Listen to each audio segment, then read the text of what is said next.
fantasiosa, pode ser um bocado discutível. O que eu acho é que o filme torna-se intencionalmente cúmplice desse mundo que podes, se quiser, chamar-lhe de mundo de fantasia, mas que é se calhar um espaço repleto de características que são juvenis e que não partem essencialmente de um certo desconhecimento do mundo exterior e da criação de um casulo que é aquela coisa onde nós nos sentimos protegidos e onde estamos mais em casa. Não sei se a questão das personagens do filme é não quererem morrer. Eu acho que muito provavelmente é justamente caminhar para a aceitação da morte ou da separação. A questão de Peter Pan, que muito bem levantas, é justamente essa. É justamente aquilo que mais me interessa em usar um ícone tão concreto quanto uma casa na árvore, que é pensar que os meninos perdidos da Terra de Nunca, na verdade, não cresciam porque o tempo estava parado, e isso é uma impossibilidade no espaço deste filme. O tempo está a passar mesmo muito depressa. E também há uma metamorfose, como vocês estavam a falar há pouco, neste rapaz que parece ser a única personagem que está em transformação e, portanto, em crescimento, de certa forma, enquanto as outras parecem estar presas a uma espécie de quase a um arquétipo. Mas ele está no processo justamente de não querendo crescer, ou seja, querendo congelar o tempo, querendo congelar o tempo, ele está acidentalmente a transformar-se de coelho fofinho em lobo de látex. E é inevitável, vai ser inevitável. Ok, agora pegaste era o próximo ponto que te ia falar.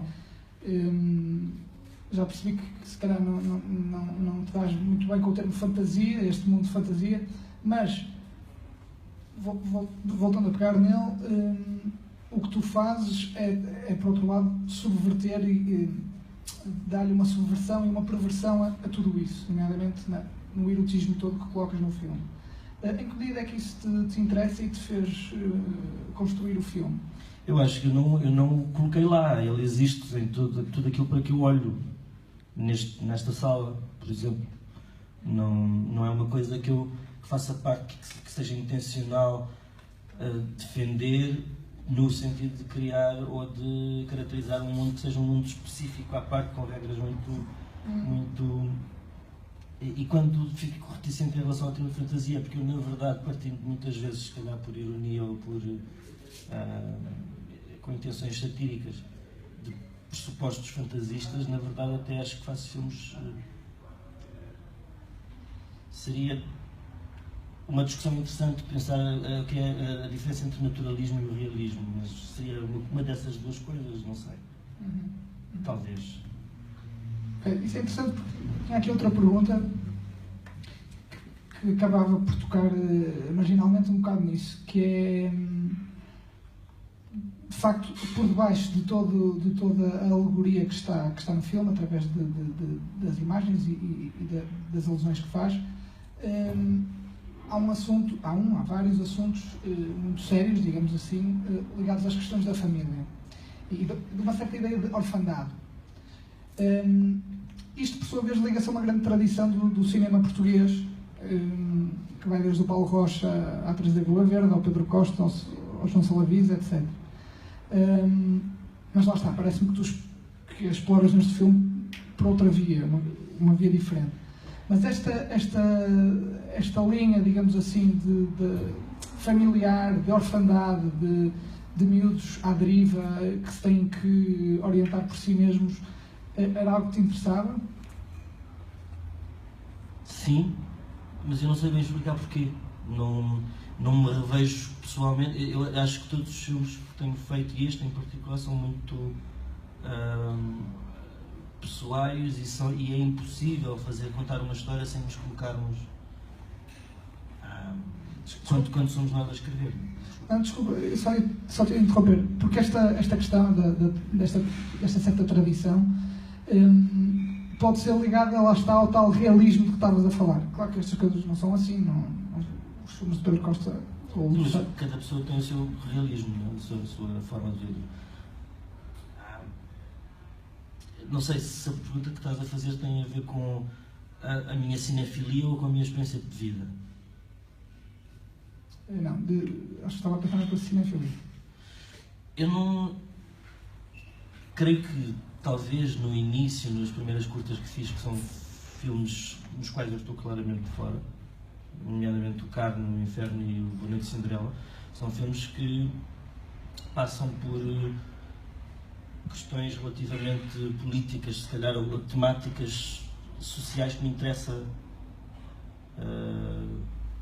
de certa forma comentar, mas não tem sequer um propósito. Os filmes não têm um propósito de comentário, basicamente era uma forma, de certa forma, de dar um ponto de vista sem fazer com que o filme fosse necessariamente um ponto de vista. Mas estou fora deles, porque não sou... não me relaciono a nível de vivência com nenhuma das histórias, não sou sequer católico, no caso do Carlos, nunca tive nenhuma forma de relacionamento que tivesse minimamente a ver com pedofilia, do caso do Inferno.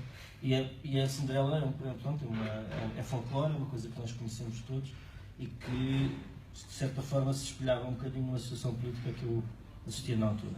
O que eu acho é que estes filmes mais recentes são uma coisa completamente diferente e, antes de me perder naquilo que estou a dizer, queria dizer... O que é que eu queria dizer com isto? Família, orfandade...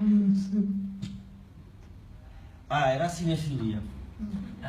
Ultimamente, nestes filmes mais recentes, eu sinto que eu não tenho referências de outros filmes para os fazer. Eu sinto que, sem pensar nisso, deixei de pensar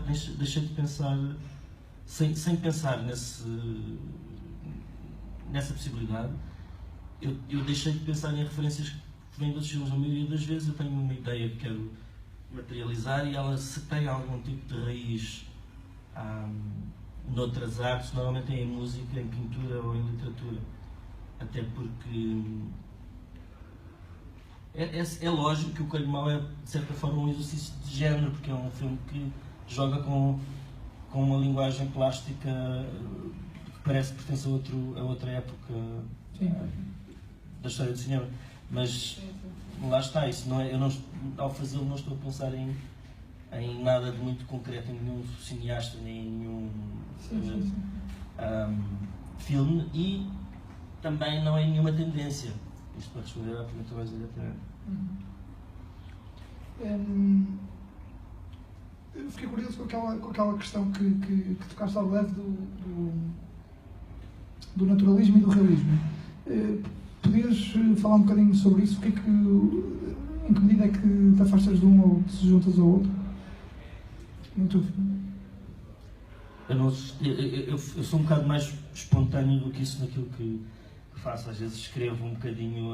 Os diálogos que mais gosto de escrever são coisas que me ocorrem assim do nada e que preservo quase sempre dessa forma, sem os desconstruir. E as situações muitas vezes são peças que vão muito lentamente sendo postas umas ao lado das outras. Não é a intenção minha, quando estou a escrever um filme ou a pré-produzi-lo, pensar isto vai ser uma coisa completamente irreal. Não é? É óbvio que há um realismo intrínseco ao filme e uma ausência de realismo que acompanha necessariamente, porque isso tem obrigatoriamente a ver com o nosso próprio olhar, com a forma como nós nos relacionamos com aquilo que nos rodeia, quer o mundo em si, quer formas de arte diferentes. É particularmente estimulante fazer por exemplo, um trabalho de luz ou de direção artística ou de mistura de som que contraria um bocadinho aquilo que nós vemos todos os dias, que leva um bocadinho de sentido. Né? Eu tenho trovadas verdes no filme, lâmpadas verdes, e contra a vontade do diretor de fotografia, por exemplo, achava que elas deviam ser verdes. de certa forma as coisas vão se travestindo ao longo da narrativa, de uma narrativa, e acho que quando estabeleces determinado tipo de regras dentro de uma história, podes subvertê-las a qualquer momento, e isso é mais refrescante para os olhos às vezes. Não quer dizer que as trovoadas sejam realmente, que os relâmpagos sejam realmente verdes, é simplesmente uma forma de... é uma espécie de tempero, de certa forma, que ajuda o filme a ter um espaço próprio.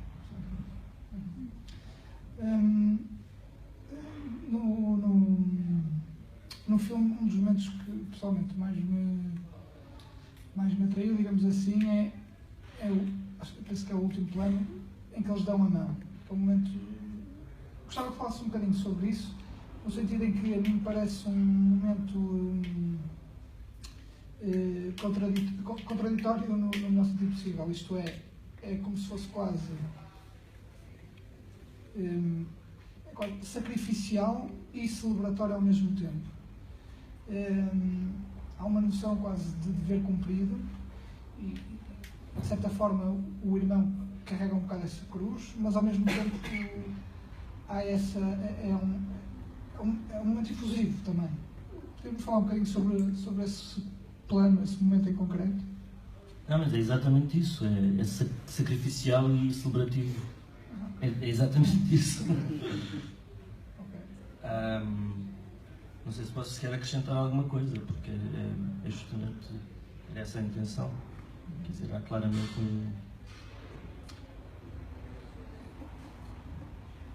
Eu não queria que o filme terminasse numa nota nem previsível nem amarga em relação àquilo que parece que promete.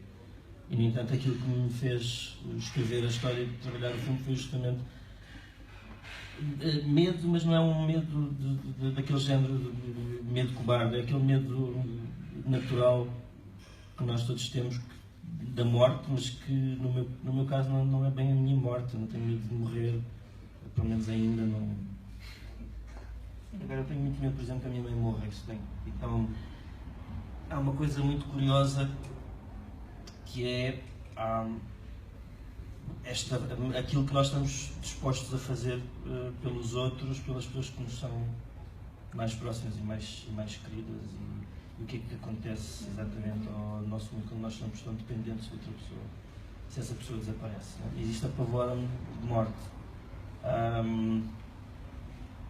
E o final do filme é uma espécie de... Não sei se há aqui pessoas que não viram o filme, isso... Estou agora aqui a falar um bocado a mais, mas não era... Ou seja, há claramente uma tentativa de cumprir uma missão, e o peso ético e afetivo que o cumprir dessa missão vai representar para o protagonista. Ok. Eu te fazer só mais uma pergunta relativamente aos atores, no caso dos dois irmãos. Isto é uma pergunta, uma curiosidade pessoal, neste sentido. Num filme em que se joga tanto com códigos subversivos, eróticos, etc., foi fácil para ti, ou mais do que se foi fácil, como é que foi o processo de direção de atores com miúdos novos? No caso do rapaz, acho que era o primeiro filme que fazia? João Arraes, sim, o protagonista?